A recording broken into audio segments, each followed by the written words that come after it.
Ab sofort können wir Bankkonten in Singapur für dich komplett remote eröffnen, das heißt ohne Anreise. Wie das funktioniert, das werde ich dir in diesem Video näher erklären.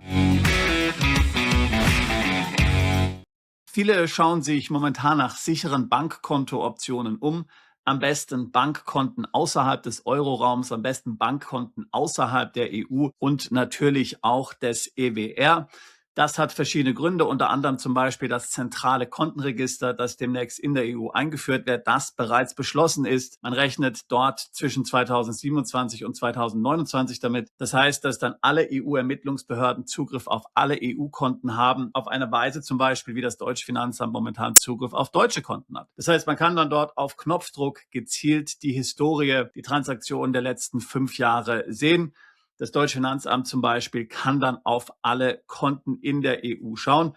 Nicht, dass du etwas zu verbergen hättest, das ist ja völlig klar. Du machst ja alles richtig, du begehst ja keine Steuerhinterziehung, aber man will ja dennoch nicht dem Staat einen solchen Zugriff geben, wenn man es nicht muss. Denn wir wissen ja, dass der Staat dann möglicherweise auf die Idee kommen könnte, diesen Zugriff zu missbrauchen, zum Beispiel um Vermögensteuern oder andere Abgaben zu erheben, beziehungsweise wenn er denkt, dass du ihm noch Geld schuldest, er direkt dann auf diese Konten zugreifen kann. Übrigens, Liechtenstein ist hier ebenfalls mit dabei. Liechtenstein ist ja im EWR. EWR, das ist im Grunde genommen wie EU-Mitgliedschaft, nur ohne Stimmrecht. Zusätzlich haben wir noch viele andere Maßnahmen in der EU, die viele als bedrohlich empfinden. Nehmen wir zum Beispiel die neue AMLA-Superbehörde in Frankfurt. Ein Netz, das sich immer enger zieht, zunehmende Kontroll- und Überwachungsmaßnahmen, angeblich zur Bekämpfung der Geldwäsche.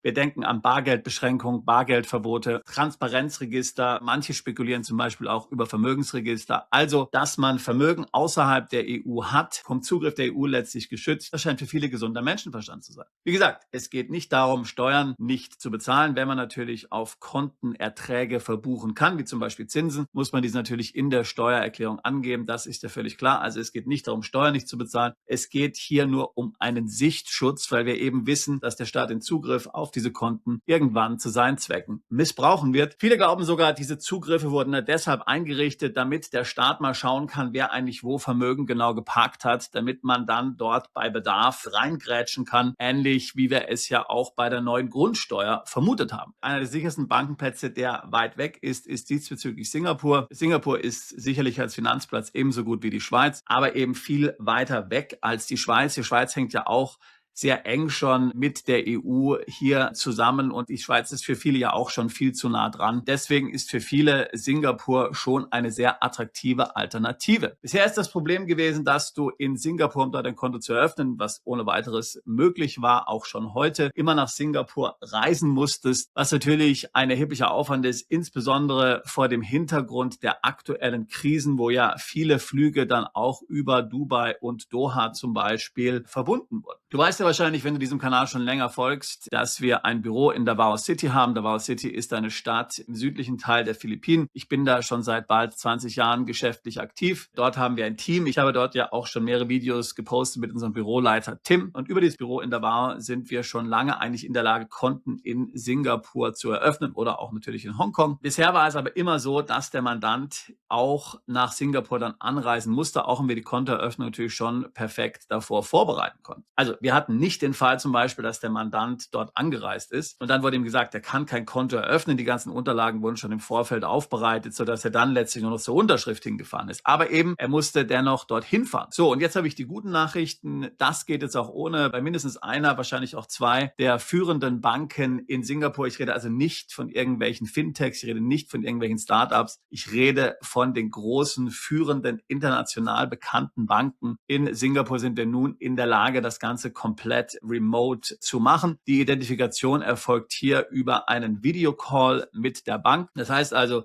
wir schicken erstmal deine Unterlagen dahin, die Kontoeröffnungsunterlagen, deine Passkopie, Steuernummer, was man da so alles hinschicken muss. Und dann gibt es einen Videocall mit dem Banker. Dort hältst du dann den Pass neben deinem Gesicht letztlich in die Kamera und damit ist dann die Identifikation erfolgt und das Konto kann eröffnet werden, auch ohne dass du dort anreisen musst. Beachten musst du in Singapur trotzdem, dass die Einlagen dort immer relativ hoch sind. Also du musst davon ausgehen, dass du mindestens 135.000 Euro bei der Bank deponieren musst. Die musst du dort nicht auf dem Konto lassen. Die kannst du dann zum Beispiel auch in ein Aktiendepot investieren, was du mit der Bank hast. Aber es muss eben mit der Bank investiert sein. Du kannst es jetzt nicht einfach wieder abziehen von der Bank, dann würde das Konto geschlossen werden. Wir müssen an dieser Stelle sagen natürlich, dass Singapur am automatischen Informationsaustausch nach OECD CAS teilnimmt. Das heißt, wenn du dich dort anmeldest mit deiner deutschen Adresse, mit deiner deutschen Steuernummer, dann findet einmal im Jahr ein Informationsaustausch statt, wo Kontosalden dann letztlich berichtet werden an dein Finanzamt. Es ist natürlich von Vorteil, wenn du schon nicht mehr in Deutschland wohnst. Wir haben zum Beispiel Mandanten dann, die dann einen Wohnsitz in den Philippinen einrichten. Das können wir auch ebenfalls komplett remote für dich machen, inklusive Beantragung, Steuernummer, Führerschein, Telefonnummer, Meldebestätigung, Bestätigung vom Finanzamt, dass du dort angemeldet bist. Und dann kannst du mit diesem Setup das Konto remote in Singapur eröffnen und eben, weil die Philippinen nicht am automatischen Informationsaustausch teilnehmen und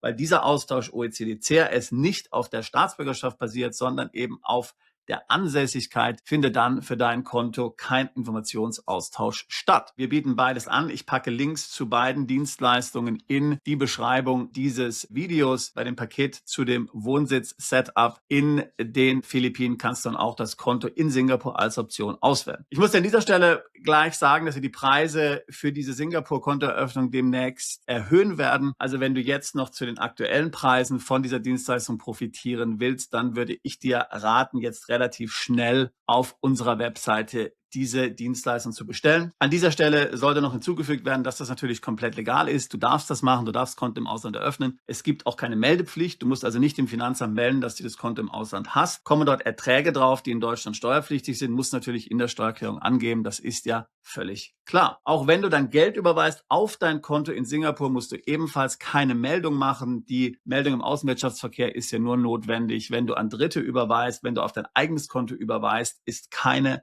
Meldung notwendig. Das Konto selbst ist ein sehr gutes Konto, ist ein Multiwährungskonto, wo du dann auch in den wichtigsten Währungen Guthaben verwalten kannst. Natürlich in Singapur Dollar, das ist nach dem Schweizer Franken sicherlich die beste Währung, die es momentan gibt, aber auch in Währungen wie zum Beispiel Euro oder US-Dollar oder Pfund oder viele andere Währungen auch. Viele unserer Mandanten nutzen ein Konto in Singapur, um dann auch Gold in Singapur zu kaufen.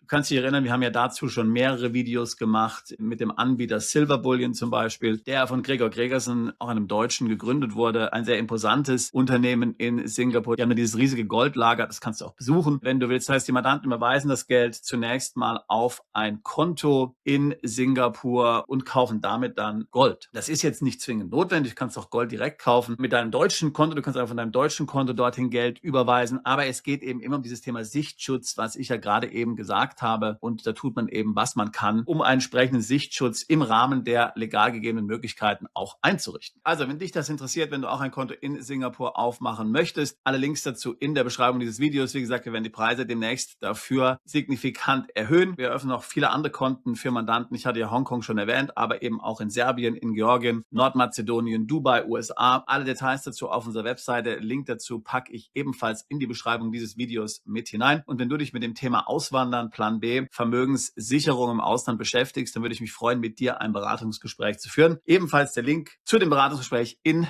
der Beschreibung dieses Videos. Ich selbst habe Deutschland vor 26 Jahren verlassen und natürlich zu diesem Zeitpunkt auch die EU. Seit 20 Jahren helfen wir deutschsprachigen Mandanten dabei, sich im Ausland steueroptimiert zu etablieren, ihr Vermögen zu sichern, zweite Staatsbürgerschaften zu erlangen, ebenso wie Aufenthaltstitel und ihr Vermögen international zu diversifizieren. Wir leben in stürmischen Zeiten. Eins sollte klar sein für alle, die in Deutschland noch Geld haben, die Leistungsträger sind: Es geht ans Eingemachte, denn die Kosten, die auf uns zukommen werden, jetzt auch vor dem Hintergrund dieser Krise im Mittleren Osten. Ich hatte ja schon verschiedene Videos gemacht, wo angesehene Analysten angedeutet haben, dass das möglicherweise noch sehr viel schlimmer ist als zum Beispiel Covid oder auch die Russland-Krise nach dem Angriff auf die Ukraine. Du kannst dich erinnern, was das an Kosten für den Staat bedeutet hat, hier die Energiekosten für die Bevölkerung zu subventionieren. In diesem Sinne würde ich mich freuen, wenn auch du zu unserer Community dazustößt. Eine sehr aktive Community, die wir hier in den letzten Jahren aufgebaut haben. Wir machen viele Reisen, wir machen viele Seminare. Bist du also auch im direkten Austausch mit anderen Gleichgesinnten. Online, virtuell geht es dann weiter. Wir haben einen Telegram-Kanal. Wir haben auch einen Club, da muss man bezahlen, wenn man da Mitglied wird. stattfindet. Da ist dann natürlich nochmal intensiver. Da kannst du dich praktisch 24 Stunden mit Gleichgesinnten zu genau diesen Themen austauschen, die wir hier besprechen. Also langweilig wird es ja sicher nicht. Einsam wirst du auch nicht werden. Und in diesem Sinne würde ich mich freuen, dich bald in unserer Community oder auch als Mandant begrüßen zu dürfen. Bist du Unternehmer, Freiberufler oder Investor? Zieht es dich schon lange ins Ausland? Mach heute den ersten konkreten Schritt in eine Zukunft mit mehr Geld und mehr Freiheit. Buche ein Beratungsgespräch mit Sebastian und seinen Kollegen. Unsere Kanzlei unterstützt Mandanten wie dich dabei, deine Steuerlast legal zu reduzieren, Vermögen aufzubauen und zu schützen und deine persönliche Freiheit zu maximieren. Profitiere jetzt von unserem Fachwissen und unserem Netzwerk. Gehe zu mandatierung.com und werde Mandant unserer Kanzlei.